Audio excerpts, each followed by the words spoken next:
जो law and order की भी घटना होगी उसमें भी कठोर कार्रवाई की जाएगी। एक ही बात मुझे बतानी है कि जो भी दोषी है उन पर कार्रवाई पक्की होगी और पुलिस अपना काम कर रही है। साथ ही साथ हम निर्दोष को भी इसमें फंसाना नहीं चाह रहे हैं किसी भी केस में, लेकिन जो दोषी है उन पर कठोर कार्रवाई होगी और तुरंत ही होगी। नमस्कार, आप देख रहे हैं न्यूज फॉर नेशन और मैं हूं सांत्वना आपके साथ। बिहार के छपरा के मुबारकपुर गांव में हुए हत्याकांड के बाद पुलिस पूरी तरीके से अलर्ट मोड पर आ गई है, जहां दबंग विजय राय के द्वारा 3 लड़कों की बेरहमी से पिटाई कर दी गई थी। उसमें से एक लड़के की मौत हो गई तो वहीं 2 लड़के की हालत बेहद गंभीर है। वो दोनों इस अस्पताल में इलाजरत है। जिसके बाद छपरा में एक के बाद एक जो है स्थिति गंभीर होती चली गई। आरोपितों के घर पर आग तक लगा दिया गया, जिसके बाद प्रशासन ने बड़ी कार्रवाई करते हुए छपरा में धारा 144 को लागू कर दिया है। अब इस धारा 144 को लागू करने के बाद बिहार एडीजी सुशील खोपड़े प्रभावित गांव पहुंचे हैं, जहां उनके द्वारा समीक्षा की जा रही है, निरीक्षण किया जा रहा है ताकि किसी बात की कोई गड़बड़ी ना हो, किसी बात की कोई चूक ना हो जाए और जातीय उन्माद ना फैले। इस बात का खास ध्यान रखा जा रहा है कि लोग सुरक्षित रहे, माहौल पूरी तरीके से सुरक्षित रहे ताकि किसी बात की कोई परेशानी लोगों को ना हो। सुशील खोपड़े देखिए छपरा पहुंच गए हैं मुबारकपुर गांव में और देखिए उनकी तरफ से किस तरीके से दिशा निर्देश दिया जा रहा है। वो औचक निरीक्षण कर रहे हैं, चूंकि बलों की तैनाती भारी संख्या में पहले से ही प्रभावित गांव में कर दी गई है, बॉर्डर्स पर कर दी गई है ताकि बाहर से कोई लोग अंदर आकर किसी तरह का उपद्रव ना मचा सके। सोशल मीडिया पर भड़काऊ पोस्ट करने वालों पर भी सख्त कार्रवाई की जाएगी, इस बात को साफ कह दिया है प्रशासन ने। प्रशासन पूरी तरीके से अलर्ट है, एक्टिव हो चुकी है ताकि अब बिहार में किसी भी तरह से कोई भी उग्र घटना को वो उजागर नहीं होने देंगे, वो उस घटना को घटित नहीं होने देंगे और इसलिए छपरा को पुलिस के अंडर कंट्रोल कर लिया गया है। अब आपको इन तस्वीरों को दिखाते हैं। दूसरा चीज सर, हम लोग अपने से कोई गलत काम करने वाले आदमी नहीं हमारे घर में। वो तो आप लोगों ने बहुत संयम बरता है। सर अब आप लोग इस चीज को सही करिए तो यही हम और कुछ नहीं चाहिए हमें।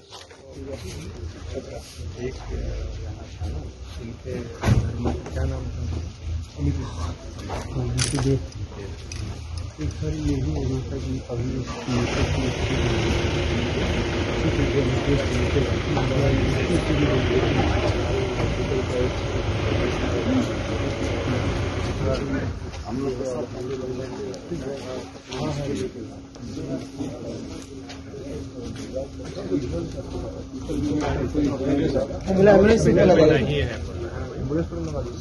एम्बुलेंस को फोन किया, एम्बुलेंस को फोन आ गया, दूसरे जगह हम चले गए।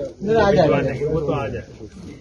एक चिकित्सा वाली जो यहाँ पे जो हमारा हॉस्पिटल, जैसा कि आपने इन तस्वीरों को देखा किस तरीके से एडीजी सुशील खोपड़े के द्वारा निरीक्षण किया जा रहा है, वो जानकारी ले रहे हैं हालातों की और साथ ही साथ दोषियों को जल्द पकड़ने का निर्देश भी उनके तरफ से दिया गया है और कहा गया है कि किसी भी हालत में किसी निर्दोष को नहीं फंसाया जाएगा। एडीजी सुशील खोपड़े ने सोशल मीडिया के जरिए भ्रामक पोस्ट डालने वाले लोगों को भी चेतावनी जारी कर दी है और कहा है कि उनके खिलाफ जल्द कार्रवाई शुरू की जाएगी।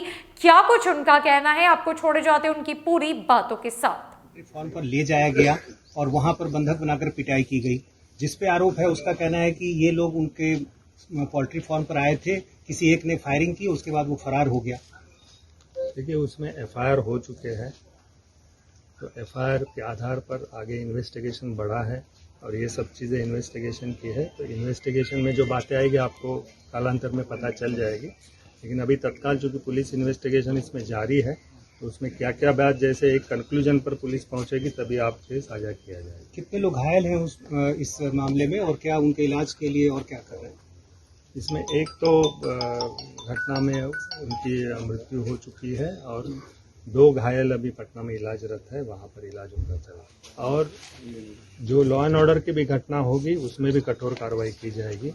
एक ही बात मुझे बतानी है कि जो भी दोषी है उन पर कार्रवाई पक्की होगी और पुलिस अपना काम कर रही है।